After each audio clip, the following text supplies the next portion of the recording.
40% population doesn't have access to education in their language. UNESCO. 40% of the global population does not have access to education in a language they speak or understand, according to UNESCO's Global Education Monitoring Team. Despite countries' growing understanding of the role of home language, policy uptake remains limited. Implementation challenges include a limited teacher capacity to use home languages, unavailability of materials in home languages, and community opposition, it said. In some low and middle income countries, this figure rises to 90%. More than a quarter of a billion learners are affected. Government marketplace officials said recommending nations to implement multilingual education policies and practices with the goal of creating educational systems that benefit all learners. The team, which has come up with a report titled Languages Matter Global Guidance on Multilingual Education, noted that as migration increases, linguistic diversity is becoming a global reality and classrooms with learners from diverse language backgrounds are more common. Over 31 million displaced youth are facing language barriers in education. The report was compiled on the 25th anniversary of International Mother Language Day, celebrating a quarter century of dedicated efforts to preserve and promote the use of mother tongues. The report comes at a time when India is in the process of implementing the new national educational policy that advocates a multilingual education. The three language policy in school education has drawn opposition from some states. Today, 40% of people globally lack access to education in the language they speak and understand fluently. In some low and middle income countries, this figure rises to 90%.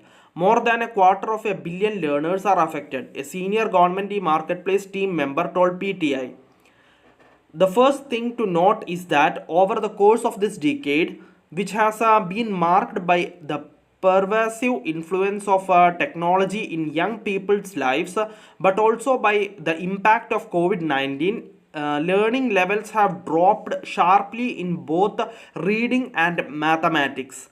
But the next thing to note is that the impact has been disproportionate on learners who are disadvantaged due to linguistic reasons, the official added. According to the analysis by the team, the gap between the two groups increased an average between 2010 and 2022 from 12 to 18 percentage points in reading and from 10 to 15 percentage points in mathematics.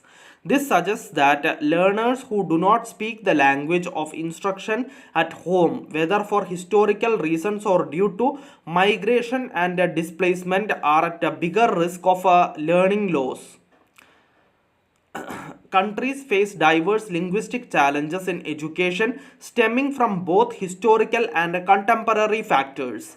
In the first category, often as a legacy of colonialism, languages have been imposed on local populations that prevented their use of instruction and created educational disparities.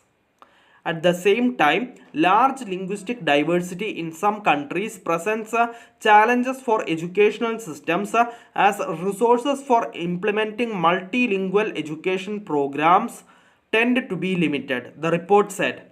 In the second category, immigration brings new languages to classrooms in richer countries, enriching linguistic diversity but also posing challenges in instruction and assessment.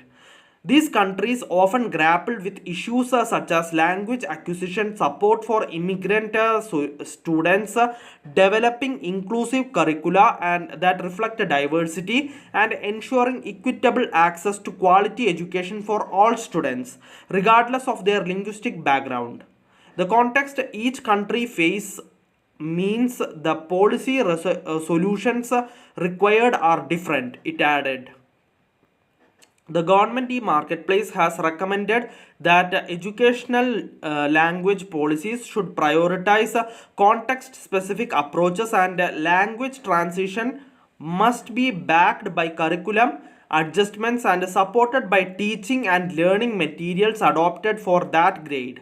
In countries with significant immigrant populations, policies should support the development and implementation of effective bridging language programs, qualified teachers, and support inclusive learning environments that cater to the diverse linguistic needs of all, it said.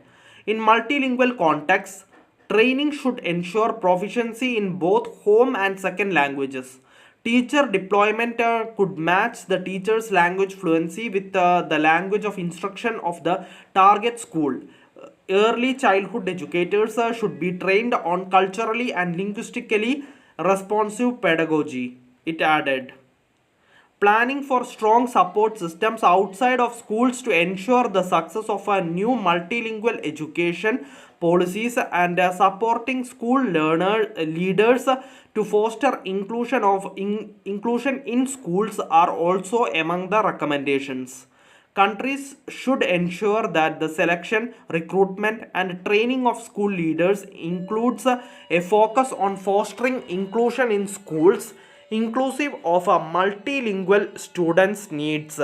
The school leader professional standards should emphasize the importance of collaboration between leaders and parents and the community to build bridges between linguistic groups, it said. Thank you for listening. Thank you for watching. Thank you, everyone. Bye.